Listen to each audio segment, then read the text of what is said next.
मैं 1 रुपये सैलरी, मेरी 2.5 लाख सैलरी है। मैं 1 रुपये सैलरी में काम करता हूँ और मुझे लगता है हिमाचल में मैं अकेला आदमी हूँ। मैं आपसे पूछना चाहूँगा कि समोसे वाला मुद्दा किसने उठाया? मुख्यमंत्री ने। नहीं उठा तो है। व्हाट इज समोसा वाला मुद्दा, मुझे बताइए। दोबारा हम 6 उपचुनाव जीत के आ गए। अगर सरकार इतनी अनपॉपुलर है तो उपचुनावों का नतीजा ऐसा क्यों आया, मुझे बताओ। आपको मैं जब आपका बुटेल जी अब सारी बातें मीडिया पर डाल देंगे नहीं तो मीडिया कैसे नहीं, आप मुद्दा की अब फिरोज अब नहीं, आप एसपी मैं भूल गया एक मुद्दा। दुर्भाग्यपूर्ण है, चाहे वो कहीं मीडिया चैनल चाहे हमारी विपक्ष, मुद्दा समोसा मुद्दा बना दिया। ये कोई मुद्दा है? ये कोई मुद्दा है? युवाओं के साथ आप खिलवाड़ कर रहे हैं। द न्यूज रडार में आप सभी का स्वागत है। मैं हूं मुनीश सूद और आज मेरे साथ मौजूद है मुख्यमंत्री के प्रिंसिपल एडवाइजर गोकुल बुटेल। गोकुल बुटेल एक यंग पॉलिटिशियन है, एनर्जेटिक है, विदेश से पढ़ाई करके भारत में आए हैं, टेक सेवी हैं और सरकार को में इनका बड़ा औहदा सरकार ने इनको दे रखा है।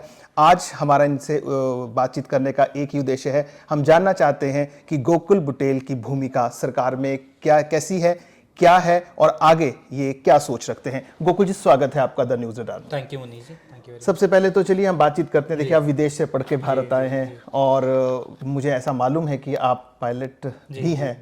तो ये आप उस पायलट की नौकरी थी आपकी, अच्छे पायलट थे और फाइटर जेट्स आप चलाते थे, कमर्शियल चलाते थे। अब ये कैसा लग रहा है आपको? राजनीति और एक पायलटगिरी में क्या फर्क है? देखिए मुनीश जी, मैं वैसे एरोस्पेस इंजीनियर हूँ, मैकेनिकल इंजीनियर हूँ और साथ में मैंने पायलट लाइसेंस मेरे पास है।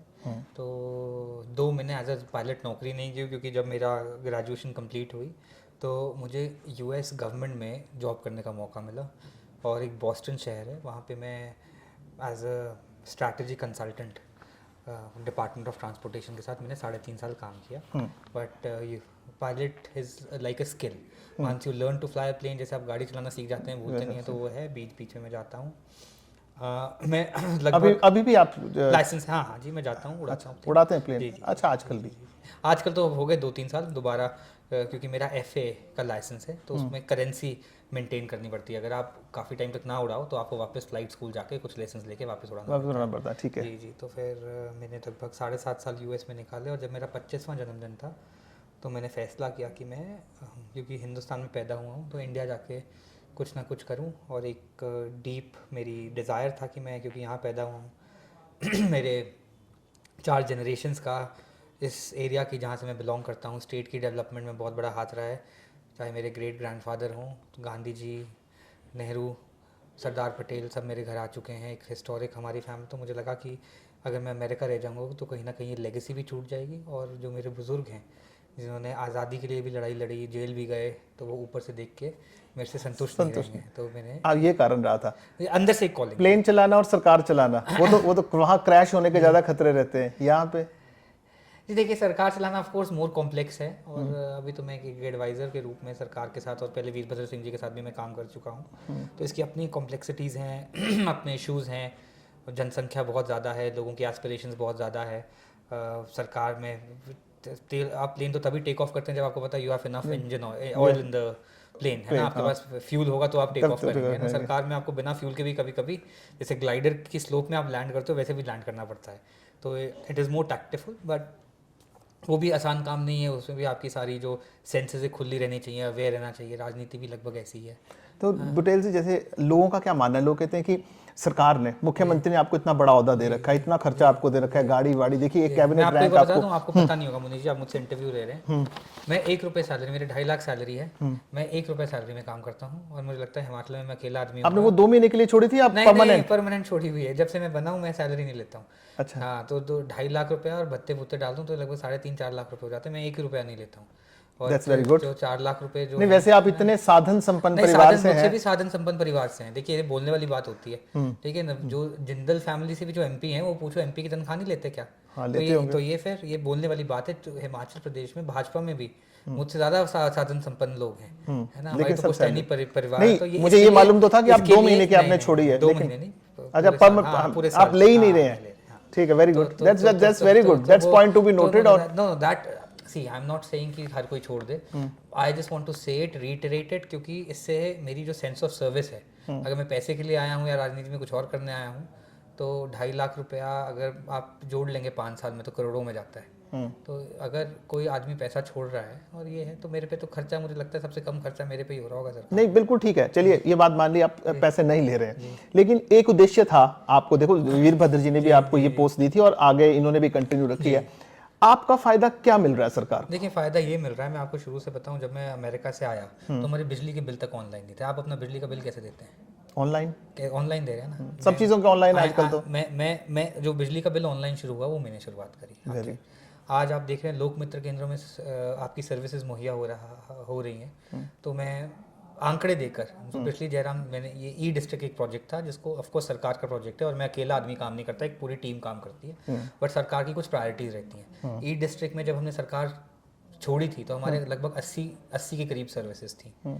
फिर अगले 5 साल में सिर्फ 30 या 40 सर्विसेज पिछली सरकार ऐड कर पाई, और हमारे अभी 2 साल सरकार में रहते रहते हमने 150 सर्विस और एंटर कर दी। तो जितने ई डिस्ट्रिक्ट में जो सर्विसेज में जो बात कर रहा हूँ, जो लोक मित्र केंद्र में मुहैया होती हैं, अभी आपको लोक मित्र केंद्र से आप एसडीएम ऑफिस से लोगों ने जाना छोड़ दिया, तहसील जाना छोड़ दिया, आपके पर्चे ऑनलाइन निकल रहे हैं, आपके सर्टिफिकेट्स, कास्ट सर्टिफिकेट, आपका इनकम सर्टिफिकेट, आपके कितने सर्टिफिकेट। तो ये एक ई गवर्नेंस का बहुत बड़ा आप कहते हैं कि ये इन सब के पीछे आपका हाथ है? ऑफ कोर्स हाथ क्या है कि I am steering these projects, हाथ की क्या बात है। मैं आपको एक और बात बताता हूँ, आप लर्नर ड्राइवर्स लाइसेंस, आज आपको आरएलए में जाने की जरूरत नहीं है। आप घर में बैठ के अपना आधार नंबर डालिए, आरएलए में आप ऑनलाइन टेस्ट दीजिए, आपका लर्नर ड्राइवर्स लाइसेंस आएगा। इंटरनेशनल ड्राइवर्स लाइसेंस, आपके पास अगर हिमाचल प्रदेश का ड्राइवर लाइसेंस है, आप ऑनलाइन अपना पासपोर्ट और वीज़ा अपलोड करेंगे, आपको ऑनलाइन ही इंटरनेशनल ड्राइवर लाइसेंस अप्रूव हो जाएगा।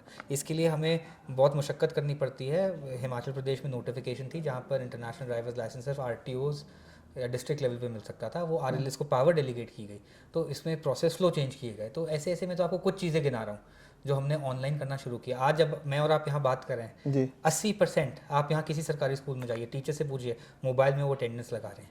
आज मुख्यमंत्री को, एजुकेशन मंत्री को घर में बैठ के पता लग रहा है दफ्तर में कि बायोमेट्रिक्स नहीं, बच्चों को टीचर अटेंडेंस लगा रहे हैं ऑनलाइन सिस्टम में। अच्छा, अटेंडेंस बच्चों की, नॉट टीचर्स। बायोमेट्रिक तो हो गई थी, ये पिछली सरकार में ये भी हमने किया, जो बायोमेट्रिक किया ये भी हमने ही किया। अगले जो टीचर, अब तो बच्चों की 80% अटेंडेंस ऑनलाइन लग रही है। ठीक है, तो ये जो सारी प्रक्रिया है, अगर मुख्यमंत्री ने मुझे टेक्नोलॉजी, डिजिटल टेक्नोलॉजी और गवर्नेंस और इनोवेशन का प्रभार दिया है, तो मेरा वचनबद्धता बनती है कि मैं कुछ ना कुछ काम करूं। नहीं, देखिए ये चीज़ें आप सोशल मीडिया भी देख रहे हैं, मुख्यमंत्री का देख रहे हैं ना? नहीं, सोशल मीडिया में नहीं देखता। आप नहीं देख रहे हैं? आपका डिपार्टमेंट है या आईटी? नहीं, मेरा डिपार्टमेंट है digital technologies, governance and innovation. जो भी सरकार में नया हो रहा है, सोशल मीडिया सीएम साहब का कुछ हो तो हम उसकी ओवरसी करते हैं। मेरा काम किसी का सोशल मीडिया देखना नहीं है। मैं आपको सीधे बता दूं, मेरा जो काम है वो है सरकार में कैसे टेक्नोलॉजी को बेटर लाके, कैसे जो प्रोसेस फ्लो है वो बेटर किया जा सके, कैसे लोगों की लाइसेंसेज ऑनलाइन करा जा सके, कैसे लोक मित्र केंद्र को एम्पावर किया जा सके, कैसे, जैसे मैंने आपको लर्नर लाइसेंस की बात की, बच्चा 18 साल का होता है फिर कॉलेज चला जाता है, हमने ऑनलाइन कर दिया। तो मैं तो अगर आप गिनाने पे आऊँ तो मुझे लगता है आपने मुझसे 15 मिनट मांगे, 15 मिनट में अपनी पूरी उपलब्धियाँ गिना सकता हूँ। एंड मैं हर आप मेरी बात सुनिए, अभी आई एम सॉरी टू से, बट आप भी थोड़ा अवेयर ज़्यादा होते। अभी मैंने पिछले महीने ही प्रेस कॉन्फ्रेंस करी शिमला में, और अच्छी ट्रिब्यून में भी छपी, सब में छपी। तो उसमें भी मैंने ये जो आपको ब्यौरा दे रहा हूँ, मैंने सारा ब्यौरा दिया। और every 3-4 months I try to come in the public, take their suggestions and we try to do कि लोगों के क्या सजेशन है। हम जायलों में बैठ के तो काम नहीं कर सकते, है ना। अब जैसे मुझे पता है कि रेवेन्यू में जो रजिस्ट्री है, इसका सिस्टम लोग कहते हैं अंगूठे लगाओ, ये बड़ा पुराना है। So we are trying to modernise it. So ऐसा नहीं है कि हम ये नहीं डालते हैं। ये अगर मैं आपको बता रहा हूँ, जो मेरी प्रेस कॉन्फ्रेंस हुई वो सब वेब चैनल्स ने कवर करी, वो सब अखबारों में आई, और ट्रिब्यून जैसे अखबार ने आधा पेज, पंजाब के सब ने। तो शायद हमसे छूट गई। हाँ, शायद आपका होमवर्क में कुछ कमी रहेगी। Maybe you are right that way. Sir, अब बात थोड़ी सी, क्योंकि आप हैं मंडी के, है ना, कांगड़ा वाले तो पढ़ते हैं क्योंकि उनको लगता है कि गोकुल कांगड़ा से तो पढ़े, है ना। हाँ, मैं वही आपको बात बता दूं, बिल्कुल। देखिए, एक आईटी पार्क है। मैं जब वीरभद्र सिंह जी के साथ था तो एक 2 आईटी पार्क, एक शिमला में और एक कांगड़ा में, गग्गल में। उसकी स्थापना भारत सरकार से हम 2 आईटी पार्क सैंक्शन करा के लाए थे। राजनीति की बात नहीं करूँगा, दुर्भाग्यपूर्ण है। देखिए, पिछली सरकार में जैसे ही वो आईटी पार्क, क्योंकि मैं लाया था, मेरे बड़े जी, क्योंकि जब वो टीम आई, मैंने इंस्पेक्शन कराई, पालमपुर भी दिखाया, गग्गल भी दिखाया, उनको गग्गल सूट करा, एयरपोर्ट के पास है। तो ये बहुत बड़ी बिल्डिंग, कम से कम 40 करोड़ रुपए की बिल्डिंग बनी है। तो इसमें बहुत 400 से 500 युवाओं को, इंजीनियर्स को रोज़गार मिलेगा। तो मुझे लगा था कि चलो हम लाए, मे बी इनॉग्रेट अगली सरकार कर दे। जैसे ही मुझे सरकार ने ओहदा दिया तो मैं सबसे पहले वहाँ आईटी पार्क गया, तो काम रुका हुआ था। गुजरात की कंपनी थी जिसे टेंडर मिला था। मैंने पूछा कि क्यों रुका है, बोला ये आम का पेड़ है, 1.5 साल से सरकार की परमिशन मांगी, सरकार ने परमिशन नहीं दी इसको। अच्छा। हफ्ते के अंदर परमिशन लाके उसका काम दुरुस्त कराया। अभी वो मार्च में इनॉग्रेट होने वाला है। और मैं तो सीधे बोलता हूँ कि पिछली सरकार में भी चाहे वो भारत सरकार के केंद्रीय मंत्री, मैं अभी मंत्री नहीं हूँ, मैं एडवाइज़र हूँ, बट हमें बहुत सहयोग मिला पिछले मुख्यमंत्री का भी और इस मुख्यमंत्री का भी बहुत सहयोग है कि नई जो टेक्नोलॉजी का क्षेत्र है इसको लगातार आगे लेके जाना है। नहीं, बहुत अच्छी बात है। तो सही। अब शिमला जो धर्मशाला का आईटी पार्क है और शिमला का भी जो आईटी पार्क है वो अगले साल जो 2025 है, दोनों आईटी पार्क्स चलना शुरू हो जाएंगे। नहीं, ये अच्छी उपलब्धि है सरकार की। सर, जैसे आपने बात कही ना, बात सरकार की कर लेते हैं। पिछले 2 साल की अगर बात करें तो सरकार की काफ़ी किरकिरी हुई है, छोटे छोटे डिसीजन है, जैसे मुद्दे जो हो गए, जैसे किरकिरी किसके बीच में हुई? किरकिरी जनता के बीच में, जैसे समोसा कांड हो गया, टॉयलेट टैक्स हो गया, सीपीएस का मामला हो गया, उसके बाद एक ड्राइवर और कंडक्टर की इंक्वायरी इस बात पे हो जाती है कि बस में कोई गाना चल रहा था। तो आपको नहीं लगता कि ये बड़ी बचकानी हरकतें हैं और ऐसा नहीं होना चाहिए और सरकार को इन चीज़ों से बचना चाहिए, सरकार को अपना रवैया चेंज करना चाहिए? मुख्यमंत्री इस कटघरे में आ गए इन बातों को लेकर। मैं आपसे पूछना चाहूँगा, ये समोसे वाला मुद्दा किसने उठाया? मुख्यमंत्री ने? नहीं, उठा तो है। व्हाट इज समोसा वाला मुद्दा, मुझे बताइए। नहीं, देखिए देखिए मुद्दा मैंने और आपने तो नहीं उठाया। नहीं, आप मीडिया ने उठाया। आपने नहीं उठाया, वो मीडिया ने उठाया। तो आप ये जो बातें कह रहे हैं, देखिए नंबर पहला सवाल आपने पूछा, किरकिरी हो रही है जनता के बीच में। चुनी हुई सरकार है, यही हमारे जो 9-6 एमएलए छोड़ के गए थे, यही बोल के गए कि जी सरकार नहीं चल रही है। जनता ने उनको क्या जवाब दिया आप मुझसे बेहतर जानते हैं। तो अभी तो 6 महीने पहले तो उपचुनाव होके हटे हैं, तो इससे बड़ा दोबारा हम 6 उपचुनाव जीत के आ गए। अगर सरकार इतनी अनपॉपुलर है तो उपचुनावों का नतीजा ऐसा क्यों आया, मुझे बताओ। नहीं, वो देखिए आप 6 महीने की बात अभी की हाल ही के 2-3 किलो। नहीं, तब तो इससे ज्यादा नेगेटिविटी थी। तब तो बोल रहे थे कि सुक्खू जी जो ये हमारे एमएलए छोड़ के गए, तो कहते सुक्खू जी कुछ करते ही नहीं है। जनता ने जवाब दिया। देखिए ये हम एक डेमोक्रेटिक सिस्टम में रहते हैं, इसका जवाब ना मैं दे सकता हूँ बैठ के, ना आप दे सकते हैं। मैं आपका कोई पर्सनल ओपिनियन हो सकता है, मेरा कुछ हो सकता है। मैं समोसे वाले मुद्दे की भी क्लियर है। मैंने भी जब सुना रेडियो में, बड़े बड़े एनडीटीवी एबीपी में चल पड़ा, मैंने कहा यार ये क्या हो गया। तो मैंने पता जब किया, देखिए वो एक सीआईडी का फंक्शन था। अब आपके घर में आऊँगा, आप बोलेंगे कि गोकुल जी आ रहे हैं कि ये परोसना है, तो जब सीएम साहब वहाँ गए, वहाँ कुछ परोसा नहीं गया। मुख्यमंत्री को अगर आप निजी तौर से जानते हैं, जब से इनके पेट का, ये तो तला हुआ नहीं खाते, बाहर का नहीं खाते, फीकी चाय पीते हैं, तो इनके लिए अगर समोसे चाहे रेडिसन से आए हो, चाहे ताज से आए हो, चाहे वो आपने जम्मू कश्मीर से इंपोर्ट करके मंगाए हो, ये समोसा खाते ही नहीं है। समोसा से सीएम साहब को डॉक्टर ने मना किया, ये नहीं इनको पसंद नहीं है। हम तो साथ रहते हैं तो मुझे पता है तला हुआ खाते ही नहीं है, ना इनको अलाउड है खाना। तो जो सीआईडी के हेड थे, उन्होंने इंक्वायरी ऑर्डर करी कि मुख्यमंत्री मेरे फंक्शन में आए और समोसे ऑर्डर किए थे, वो कहाँ गए। उनका इंटरनल मैटर है। मुख्यमंत्री ने तो समोसा इंक्वायरी नहीं ऑर्डर करी कि मुख्यमंत्री ने बोला कि मेरे को समोसे नहीं आए। ये ऐसा प्रोजेक्ट किया गया मीडिया में। और मुख्यमंत्री जी भी जो पेटी चीज़ें इनमें नहीं फंसते, इनका एजेंडा बड़ा है। इन्होंने भी कहीं क्लैरिफिकेशन नहीं दी, इन्होंने बोला यार मुझे पता ही नहीं क्या ये कोई बातें करने की। तो ये जो मीडिया है, देखिए ऐसा है कि सब हर किसी का अपना एजेंडा है ना। और वो जो एजेंडा है वो मैं बता रहा हूँ चलता नहीं है। अब देखो जो हमारे एमएलए छोड़ के गए थे, उन्होंने थोड़ा भी बोला कि हम किसी, उन्होंने बोला कि जी ये सुनते ही नहीं है बात। जनता ने मुंह तोड़ जवाब दिया। नहीं, आपको मैं जब आपका बुटेल जी अब सारी बातें मीडिया पर डाल देंगे नहीं, तो नहीं, कैसे मीडिया चलेगा? नहीं, आप मुद्दा की अब फिरोज, अब नहीं, एसपी मैं भूल गया एक मुद्दा, नहीं, एक एसपी फिरोज का मुद्दे ने सरकार को, फिरोज नहीं, इल्मा फिरोज, आपको एक बार बताऊं, सुनिए उसका मेरी मुद्दा भी बात। एसपी, उसका मुद्दा नहीं है। देखिए वो तो अब मैं वही बता रहा हूँ ना, वो ऑपोजिशन उठाती है, आप उसके उस पर। इल्मा और फिरोज का कोई बैचमेट एसपी नहीं लगा है। चीफ मिनिस्टर ने आउट ऑफ टर्न, मेरी बहन जैसी है, मेरी, आप इल्मा से पूछेंगे, मेरी बहन जैसी ऑक्सफोर्ड से पढ़ के आई है, मैं भी बाहर से पढ़ के आया हूँ, तो हमारे बीच में बहुत बॉन्डिंग है।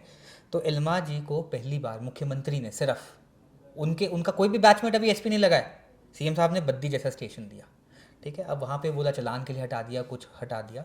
एक ये हम पॉलिटिकल सिस्टम में है, ठीक है। अगर तो मुख्यमंत्री जी एक मुखिया है इलेक्टेड सरकार के, वहाँ पे एक एमएलए नहीं आता उसके अंदर बाबा हरदीप भी आते हैं, बाकी आप सबसे पूछिए, है ना। अगर किसी कोई अफसर यहाँ पे मंडी में है और हमारे मंडी के नेताओं को पसंद नहीं आएगा, तो चुनी हुई सरकार है, अफसर ने तो चुनाव नहीं लड़ना है, तो ये तो सरकार का दायित्व बनता है। नहीं, वो पसंद इसलिए नहीं आ रहा था क्योंकि वो उनका सब काम धाम चलता है, उसमें मैडम जो थी वो बिल्कुल ऑनेस्टी से काम कर रही थी। देखिए शांता कुमार आपके पालमपुर के हैं, उन्होंने भी ये मुद्दा, वो गलत तो नहीं हो सकता। शांता कुमार जी तो मोदी जी को भी 10 जगह पे बोलते हैं, तो उसके लिए बोलिए। शांता कुमार जी तो जयराम जी को भी बोलते हैं।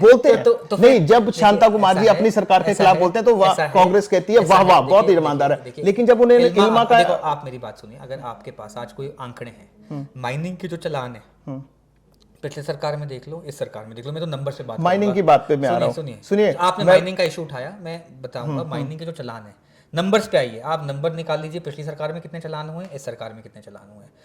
हमारे जो मुख्यमंत्री हैं पूरे, he has a no tolerance policy for corruption, ठीक है। और जहाँ इक्का दुक्का कोई काम हुए होंगे, मैं दोबारा ये बोल रहा हूँ, हिमाचल प्रदेश के आज क्या मुद्दे हैं? सड़क का मुद्दा है।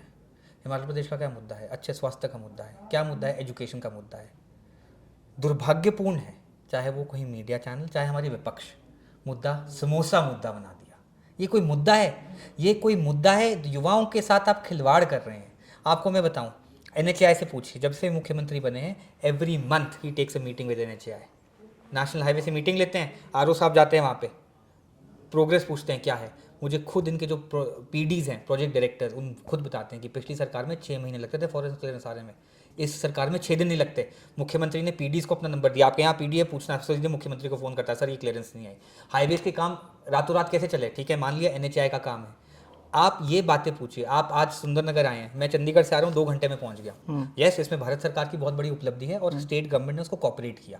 आज कांगड़ा का हाईवे का इतना तेज़ी से काम चल रहा है, कांगड़ा के एयरपोर्ट का मुद्दा उठ रहा है। हमारे जो स्कूल्स हैं, आप कभी IGMC में आके जो ट्रॉमा सेंटर खुला है वो जाके देखिए। तो ये जो चीज़ें हैं, ये हिमाचल की जनता चाहती है। देखिए, मैं एक हिमाचल का सिटीज़न हूँ, मैं कांग्रेसी बाद में हूँ, हिंदुस्तानी पहले हूँ, हिमाचली भी हूँ। मेरे को यहाँ पे हेल्थ सुविधा चाहिए। हेल्थ सुविधा अगर मेरी, हाँ, ये मुद्दे सामने आए, आप बोलिए ये कमी है, यहाँ डॉक्टर नहीं है, आप मुद्दा उठाएंगे, मैं आपके साथ मुद्दा उठाऊंगा। नहीं, वो है ना? सारी तो बातें ठीक है। ये आपने infrastructure माइनिंग की बात की, आपने जीरो टॉलरेंस पे बात की। आज जयराम ने प्रेस कॉन्फ्रेंस की है अभी जी। अभी मंडी में 2 बजे जयराम ठाकुर की प्रेस कॉन्फ्रेंस थी, जो बीजेपी जो है, आपके 2 साल के जो कारगुजारी है उस पर देखिए, बातचीत जयराम करें। जी नहीं, उस पर बड़ी जरूरी बात सुनिए आप। वो कहते हैं कि जो माइनिंग वाले हैं, जो जिसको ईडी गिरफ्तार करके लिए, ज्ञानचंद नाम है, जो भी नाम है, वो मुख्यमंत्री की गाड़ी में बैठ के सेक्रेटरीट में जा रहे हैं और मुख्यमंत्री उसको एस्कॉर्ट कर रहे हैं। एक बात। दूसरी बात, वो कह रहे हैं कि जितने भी आउटसोर्सेस से लोग हैं, वो मुख्यमंत्री के साथ हेलीकॉप्टर में बैठे हैं और घूम रहे हैं और डील्स कर रहे हैं। ये जयराम ठाकुर ने आज प्रेस कॉन्फ्रेंस में बोला कि जो आउटसोर्सिंग वाले लोग हैं वो सरकार के लोग हैं, कांग्रेस के हैं, विधायक हैं, उनकी पत्नियां, उनके नाम से सारी एजेंसीज और कंपनीज चल रही हैं और हेलीकॉप्टर में बैठ के वो डील्स हो रही हैं। तो ये ऐसा, ये किस तरह की बातें उठ रही हैं? बोलना तो, अगर किसी के पास, जयराम जी के पास भी कोई कॉन्क्रीट है एग्जाम्पल, हवा में तीर छोड़ के तो कुछ नहीं होगा। कौन आउटसोर्सिंग में है, कौन सी डील हुई, अगर ये सच्ची बात है तो आके सार्वजनिक करें। इसमें तो मैं बोलने के लिए तो कोई कुछ भी बोल सकता है। मैं आप पे लालछन लगा सकता हूँ, मेरे पे लालछन लगा सकते हैं। अगर किसी के पास कोई कॉन्क्रीट एविडेंस है तो आप बताइए कि ये डील हुई, इससे पैसा लिया गया, ये आदमी आपके साथ है।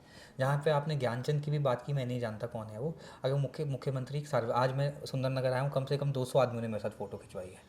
ठीक है, वो कहते हैं गाड़ी, उनकी गाड़ी में, तो कोई बात नहीं, हो भी सकता है, मगर आने वाले समय में ये ईडी और ये सब पता लगेगा कि ये क्या है।